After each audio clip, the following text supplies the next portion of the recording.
जिस Fortis hospital में एक पति ने अपनी पत्नी को एडमिट करवाया, उसके बाद उसकी पत्नी की मौत हो गई। और उसके बाद जब डॉक्टर ने उसकी मौत का राज बताया तो सबके पैरों के नीचे से जमीन खिसक गई। आखिर दोस्तों क्या हुआ था उस महिला के साथ, आखिर क्यों हुई थी उसकी मौत, आज इस कहानी के जरिए से हम जानेंगे। नमस्कार दोस्तों, मैं गौरव शर्मा और आप देख रहे हैं गौरव शर्मा सफर। दोस्तों आज की जो सच्ची घटना मैं आपको सुनाने जा रहा हूँ, ये सच्ची घटना है दिल्ली के बसंत कुंज के किशनगढ़ इलाके की। किशनगढ़ इलाके में एक राहुल मिश्रा नाम का व्यक्ति रहा करता है और ये घटना 16 मार्च को घटती है। 16 मार्च को दोस्तों होता क्या है, 16 मार्च को राहुल मिश्रा अपने घर पे आते हैं तो दरवाज़ा खुला हुआ मिलता है। जैसे ही उनको दरवाज़ा खुला हुआ मिलता है तो वो देखते हैं अंदर घुस के कि उनकी पत्नी बेसुध पड़ी हुई है और उसके हाथ में एक लेटर है जिसमें कि लिखा हुआ था कि मैंने जहर खा लिया है। तो राहुल मिश्रा आनंद फानन में क्या करता है, अपनी पत्नी को लेके फोर्टिस हॉस्पिटल पहुंच जाता है। अब डॉक्टर भी उसका आनंद फानन में इलाज करते हैं तो पता चलता है कि उसकी पत्नी मर जाती है। अब डॉक्टर क्या करते हैं, इस मामले को संज्ञान में लेते हुए पुलिस को फ़ोन कर देते हैं। अब उन्होंने पुलिस को फ़ोन कर दिया, लेकिन मैं आपको उससे पहले बताना चाहूँगा राहुल मिश्रा जो है एक मैकेनिकल इंजीनियर है जो कि गुरुग्राम में कंपनी में काम करता है और उसकी पत्नी का नाम है पूजा रॉय। पूजा रॉय एक एमएनसी कंपनी में काम करती है।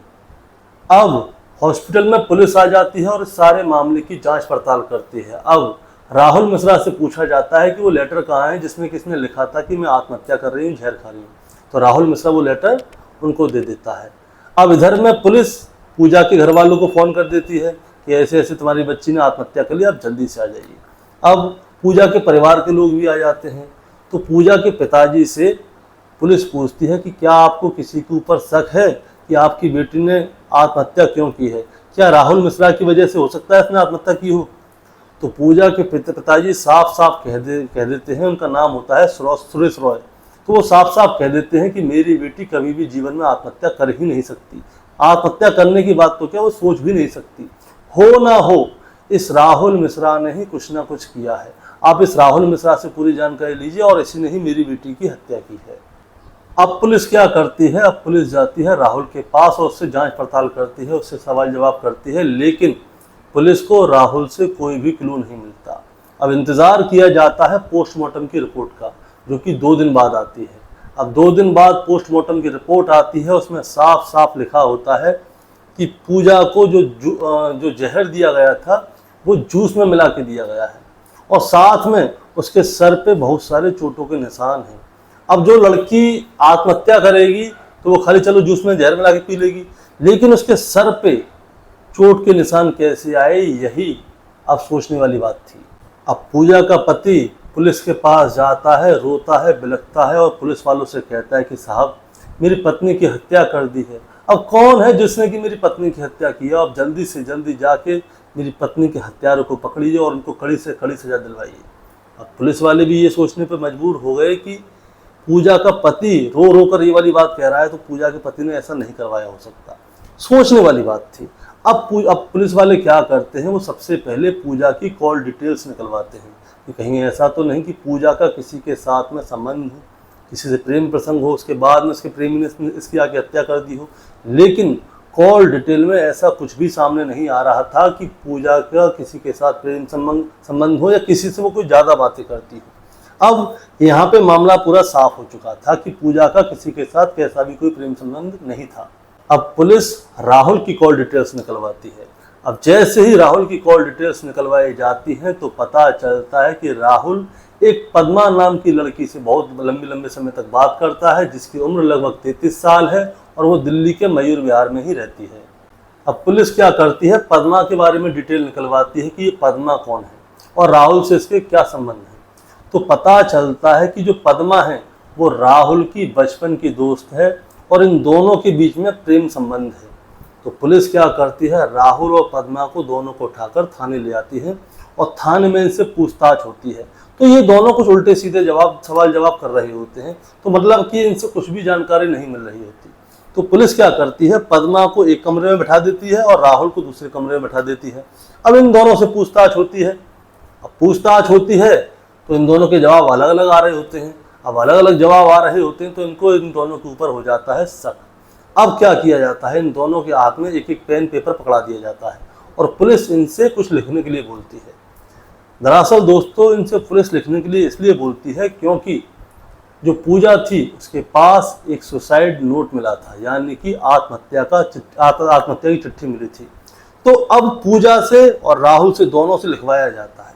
अब उसके बाद में हैंड राइटिंग को मैच किया जाता है, तो पता चलता है कि पूजा की हैंड राइटिंग उस मृत्यु की लेटर से मैच हो चुकी थी, यानी कि जो सुसाइड लेटर जो पूजा ने लिखा था उससे पद्मा का लेटर मैच कर रहा था पूरा पूरा। अब दोस्तों पुलिस समझ जाती है कि ये जो लेटर लिखा है वो पद्मा ने ही लिखा है।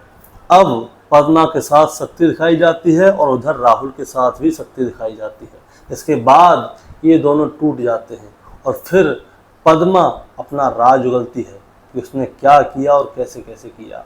पद्मा बताती है कि वो और राहुल दोनों झारखंड के रहने वाले हैं, एक ही गांव में पैदा हुए हैं और एक साथ स्कूल में पढ़ते थे और एक साथ ही पल भर के बड़े हुए थे। इन दोनों के बीच में क्या है, प्रेम प्रसंग हो जाता है इंटरमीडिएट तक। अब इंटरमीडिएट के बाद में इन दोनों का कॉलेज चेंज हो जाता है, राहुल इंजीनियरिंग की पढ़ाई करने लगता है और उसके बाद में उसकी जॉब लग जाती है गुरुग्राम में। उसके बाद में इधर जो पद्मा होती है उसकी भी जॉब लगती है और वो लगती है दिल्ली में। अब ये दोनों अलग अलग रह रहे हैं, इनको नहीं मालूम कि ये कहाँ पे हैं कहाँ पे नहीं है, लेकिन किसी ग्रुप के जरिए से इन दोनों को पता चल जाता है कि राहुल और पद्मा आसपास में ही हैं, क्योंकि गुरुग्राम और दिल्ली की जो सीमाएं हैं वो उनको जुड़ी हुई हैं। अब ये दोनों उस ग्रुप में बात करने लगे और बात करते करते इन दोनों के फ़ोन नंबर एक्सचेंज हो गए। अब फ़ोन नंबर एक्सचेंज हो गए तो उसके बाद में इन लोगों ने मिलना शुरू कर दिया और मिलना शुरू कर दिया तो इनका प्रेम प्रसंग दोबारा से शुरू हो जाता है। अब इनका प्रेम प्रसंग दोबारा से शुरू हो जाता है तो क्या होता है, ये होटलों में जाते हैं और संबंध बनाते हैं। जिंदगी बहुत अच्छी चल रही थी, लेकिन अचानक से क्या होता है, राहुल के घर से उसके घर वालों का फ़ोन आता है कि हमने तुम्हारे लिए एक लड़की देख ली और तुम लड़की को देखने के लिए यहाँ पे आ जाओ। अब राहुल कहता है कि मैं तो पद्मा से प्यार करता हूँ। वो अपने घर पे जाता है तो घर वालों से कहता है कि देखिए मैं पद्मा से प्यार करता हूँ जो सुरेश रॉय जी की बेटी है और मैं उसी के साथ रहना चाहता हूँ। तो उसके परिवार के लोग कहते हैं कि देखो हम दोनों एक ही गाँव के हैं और हमारा सरनेम भी अलग है, यानी कि उनकी जातियाँ भी अलग थी, तो हम उससे शादी नहीं कर सकते, लेकिन हमने तुम्हारे लिए एक बहुत सुंदर लड़की देखी है जिसका नाम है पूजा, और पूजा जो है बहुत घरेलू लड़की है और तुम्हारे साथ अच्छी कटेगी भी उसकी। अब राहुल क्या करता है, पूजा को देखने चला जाता है। बात फाइनल हो जाती है, लेकिन राहुल उससे पहले पूजा के पास अकेले में मिलने जाता है और उससे साफ साफ कहता है कि देखो मैं किसी और से प्रेम करता हूँ जिसका नाम है पद्मा, और पद्मा मेरा बचपन का प्यार है, मैं उसी के साथ रहना चाहता हूँ। अब राहुल ने तो अपनी बात बोल दी, लेकिन पूजा को ये वाली बात राहुल की बहुत अच्छी लगी। वो मन ही मन में सोचती है कि देखो कितना अच्छा लड़का है, ये किसी और लड़की से प्यार करता है लेकिन इसने शादी से पहले ही मेरे को सारी चीज़ बता दी। नहीं तो बहुत से लोग क्या करते हैं, इस चीज़ों को छुपा जाते हैं, दोनों तरफ संबंध बनाए रखते हैं और बाद में पता चलती है और बाद में सर फूटते हैं। तो पूजा को ये वाली बात राहुल की बहुत अच्छी लगती है, तो पूजा उस पर और ज़्यादा मोहित हो जाती है, यानी कि राहुल से प्रेम करने लग जाती है। राहुल सोचता है कि ये मना कर देगी, लेकिन पूजा ने मना नहीं किया और उसके बाद में इन दोनों की शादी हो जाती है। अब शादी के बाद में क्या होता है, राहुल पूजा को लेकर गुरुग्राम चला जाता है। अब ये दोनों वहाँ पे रह रहे होते हैं। तो एक दिन क्या होता है, राहुल पद्मा को अपने साथ में लेकर घर आ जाता है, जहाँ पे कि पूजा पहले से होती है। पूजा इतनी भोली वाली थी जो कि पद्मा का वेलकम करती है, उसको अच्छा खाना पीना खिलाती है, उसके साथ खुल के बात करती है। उसे पता था कि राहुल जो है पद्मा से प्यार करता है, लेकिन फिर भी पूजा ने पद्मा को घर में एंट्री दे दी। अब पद्मा भी खुल गई। अब पद्मा क्या करती है, जब भी इच्छा होती थी पूजा के घर पे पहुंच जाती थी और राहुल से बहुत बहुत देर तक बातें किया करती थी।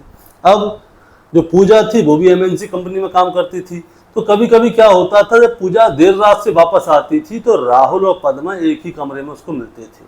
अब ये वाली बातें पूजा को बुरी लगने लग गई और वो एक दिन क्या करती है, वो पद्मा से कहती है कि देखो अब आगे से तुम्हें मेरे घर पे आने की कोई ज़रूरत नहीं है और ना ही राहुल से बात करने की ज़रूरत है। तुम क्या है, मेरे घर में आके मेरे परिवार को ख़राब कर रही हो, तुम मेरे परिवार को ख़राब मत करो, मेरा घर जैसा है वैसे ही बने रहने दो। तो पद्मा कहती है कि मैं बीच में आ रही हूँ, बीच में तो तू आ रही है। हमने तेरे को शादी से पहले ही बता दिया था राहुल ने कि वो मेरे से प्यार करता है, लेकिन तूने शादी के लिए मना भी नहीं किया और तूने शादी कर ली। अब क्या होता है, इन दोनों के बीच में बहुत सारी नोक झोंक होती है, झगड़ा होना शुरू हो जाता है। तो पूजा क्या करती है, पद्मा को अपने घर से निकाल देती है और कहती है कि जीवन में मेरे घर में झांक ना जाना। अब कोई बात नहीं। अब पद्मा को क्या होता है, अपनी बेइज्जती सहन नहीं होती अब बेइज्जती सहन नहीं होती तो पद्मा क्या कहती है, राहुल से बोलती है कि देखो तुम्हारा और मेरा प्यार बचपन का था, अब इसके बीच में पूजा आ गई है और मुझे पूजा नहीं चाहिए। तो ये लोग क्या करते हैं, ये प्लानिंग करते हैं। प्लानिंग ये होती है कि पूजा को रास्ते से हटाया जाए। अब पूजा एक दिन बीमार होती है, उस दिन राहुल घर पे नहीं होता, तो पद्मा क्या करती है, जूस लेके जाती है पूजा के पास और उससे माफ़ी मांगती है। वो पूजा से बोलती है, पूजा जो भी हुआ मुझे माफ़ कर दो, मैं आगे से तुम्हारे पति से बात नहीं करूँगी। अब पूजा भोली भाली, उसने पहले तो पद्मा को देख के उसे गुस्सा आती है, लेकिन जब पद्मा बोलती है कि मैं आगे से राहुल से किसी भी तरह का संपर्क नहीं रखूँगी, प्लस मैं जॉब भी छोड़ रही हूँ और दिल्ली छोड़ के यहाँ से जा रही हूँ, तो पूजा को बहुत खुशी होती है। तो पद्मा कहते देखो तुम्हारी तबीयत खराब है, ये लो जूस पी लो। अब मैं आपको बताना चाहूँगा दोस्तों, जो पद्मा जो जूस लाई थी उसमें मिल रहा था जहर। अब उस जूस को पूजा पी लेती है। अब पूजा जैसे ही जूस को पीती है और थोड़ी देर तक पद्मा से बात करती है, उसके थोड़ी देर बाद ही उसे चक्कर आना शुरू हो जाता है। और चक्कर आना शुरू हो जाता है तो पद्मा को ये डर होता है कि कहीं ऐसा ना हो कि जो जहर है वो फेल हो जाए, यानी कि जहर खाने के बाद भी ये बच जाए। उसने कोई प्रैक्टिकल थोड़ी किया था कि जहर खा के मरेगी। तो पद्मा क्या करती है, उसके बालों को पकड़ती है और जोर जोर से दीवार में मारना शुरू कर देती है उसके सर को। उसकी वजह से उसकी मौत हो जाती है। पद्मा आराम से चेक करती है कि ये जिंदा है कि मर गई है। पूजा मर चुकी थी। अब पद्मा क्या करती है, आराम से ही एक लेटर लिखती है जिसमें लिखती है कि मैं इस दुनियादारी से तंग आ चुकी हूँ, सुबह शाम मुझे काम करना पड़ता है, घर का काम करना पड़ता है, इसलिए मैं जीना नहीं चाहती। और उसके हाथ में उस लेटर को देकर चली जाती है और बाहर जाके राहुल को फ़ोन करती है कि ऐसे ऐसे करके मैंने पूजा की हत्या कर दी है। तो राहुल भी बहुत ज़्यादा खुश होता है।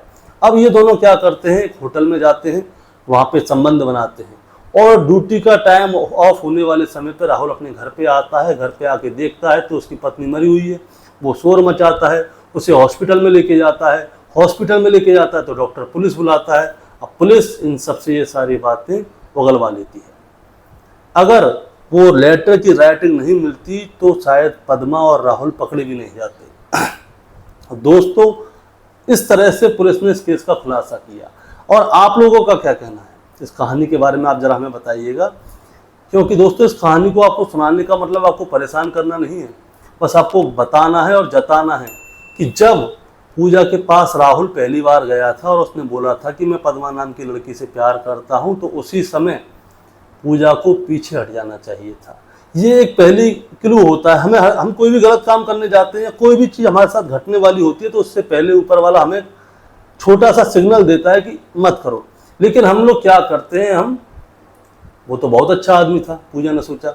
अब उस अच्छे आदमी की वजह से आज पूजा अपनी जान गंवा बैठी है। और वो पीछे हो जाती तो आज पूजा किसी और से शादी करके उसके साथ खुश होती, राहुल पद्मा अपने खुश होते। लेकिन आज राहुल और पद्मा जेल में हैं और पूजा ऊपर चली गई है। आपका क्या कहना है इस कहानी के बारे में, आप जरा हमें कमेंट में बताइएगा। और हाँ, ऐसी ही और कहानियों के लिए आप लोग चाहें तो हमारा चैनल सब्सक्राइब कर सकते हैं, ताकि हम लोग आपके लिए रोजाना शाम को 8 बजे ऐसी ही वीडियो ला सकें। नमस्कार।